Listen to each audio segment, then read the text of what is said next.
বোতল থেকে সরিয়ে নেব। আপনি নাড়া দিলে পানি পড়বে। আসসালামু আলাইকুম, কেমন আছেন সবাই? আজ আমি আপনাদের একটি ক্রেজি এক্সপেরিমেন্ট করে দেখাবো। আচ্ছা, যদি আমি বলি এই বোতলটিতে পানি নেওয়ার পর এমনভাবে এটাকে উল্টো করতে হবে যাতে করে এই বোতলের পানিগুলো নিচে পড়ে না যায়, এটা কি পসিবল? এখন অনেকে হয়তো বলবেন এটা পসিবল নয়, তবে আজ আমি আপনাদের এই এক্সপেরিমেন্টটি করে দেখাবো আদৌ এটা পসিবল কিনা। তবে চলেন শুরু করা যাক। স্টার্ট করার আগে বলি, আমার নাম আনাস, চ্যানেলের নাম মিস্টার ওয়ার্ল্ড লাভার। যদি ফেসবুক থেকে দেখে থাকেন পেজটি ফলো করবেন, ইউটিউব থেকে দেখলে চ্যানেলটি সাবস্ক্রাইব করবেন। দেখতেই পাচ্ছেন এটি একটি টাইলসের টুকরো। আমি এই টাইলসের টুকরোটিকে বোতলের উপর রাখার পর বোতলটিকে উল্টো করব, দেন আমি এই টাইলসের টুকরোটিকে বোতল থেকে সরিয়ে নেব। দেখতে পেয়েছেন এখন পানিগুলো পড়ে গিয়েছে। তবে আজকে আমাদের এই এক্সপেরিমেন্টটি হবে টাইলস থেকে সরিয়ে নেওয়ার পর পানিগুলো পড়বে না। এটা কি আদৌ পসিবল? তবে চলেন এক্সপেরিমেন্টটি করে দেখা যাক পানি পড়ে কিনা। সর্বপ্রথম আমরা এই বোতলটিতে কিছু পানি নিব। পানি নেওয়া শেষ, দেন আমাদের কাঙ্ক্ষিত এক্সপেরিমেন্টটি করে দেখাচ্ছি। এখন বোতলটিকে উল্টো করে নিচ্ছি। এখন দেখা যাক টাইলসটিকে সরানোর পর বোতল থেকে পানি পড়ে কিনা।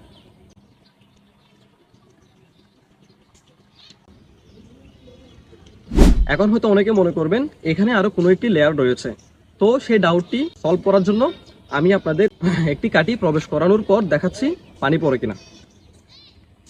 কাছ থেকে দেখাতে পারবো, কাছ থেকে দেখাবো।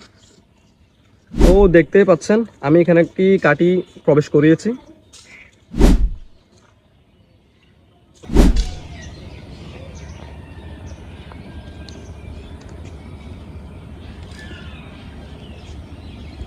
তো দেখতেই পেয়েছেন এখান থেকে পানি পড়ছে না।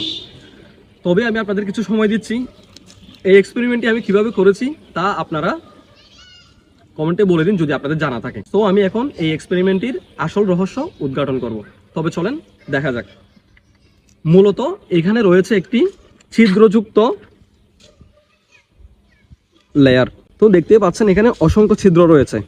তার মানে হচ্ছে যদি আপনি এরকম অসংখ্য ছিদ্রযুক্ত কোনো কিছুর উপরে দিয়ে দেন তাহলে সেখান থেকে পানি সহজে পাস করবে না। করবে যদি আপনি ডিরেক্ট এভাবে দিয়ে দেন তখন পাস করবে। যদি আপনি কোনো একটি লেয়ার প্রথমে দেওয়ার পর সেটাকে আস্তে আস্তে সরান তখন কিন্তু আর পানি পড়বে না। দেখতে পেয়েছেন এটাকে আমি ঝাড়া দিলে আবার পানি পড়ে যাবে। তো এটাই হচ্ছে মূলত এক্সপেরিমেন্ট। এই এক্সপেরিমেন্টটির নাম হচ্ছে সারফেস টেনশন। তো আপনারা চাইলে এই এক্সপেরিমেন্টটি করে দেখতে পারেন। মূলত এই এক্সপেরিমেন্টটি আপনারা এক্সপেরিমেন্ট না, এটা আপনারা আপনাদের দৈনন্দিন জীবনে কাজে লাগাতে পারেন। যেমন মনে করেন আপনি কোনো একটি জায়গায় গিয়ে ফেঁসে গিয়েছেন, এখন আপনার পানি সংগ্রহ করা অনেক বেশি প্রয়োজন, তবে আপনার কাছে পানি সংগ্রহ করার জন্য কোনো ধরনের ডাকনা নেই।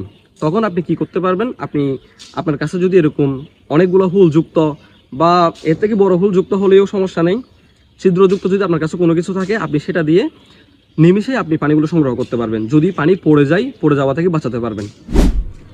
তো দেখতে পাচ্ছেন আমি এখন এটা হাতে নিয়ে হাঁটছি, পেছনে গাড়ি আসতেছে। তো দেখতে পাচ্ছেন আপনি নাড়া দিলে পানি পড়বে। নাড়া দিচ্ছি না, জাস্ট হাঁটছি, দেখেন কতটুকু হাঁটতে পারি। একটু দূরে যাও।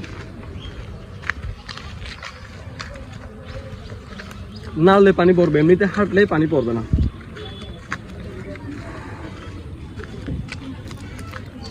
সো আজ এ পর্যন্ত, দেখা হবে আবার নতুন কোনো একটি ইন্টারেস্টিং ভিডিও নিয়ে। আসসালামু আলাইকুম।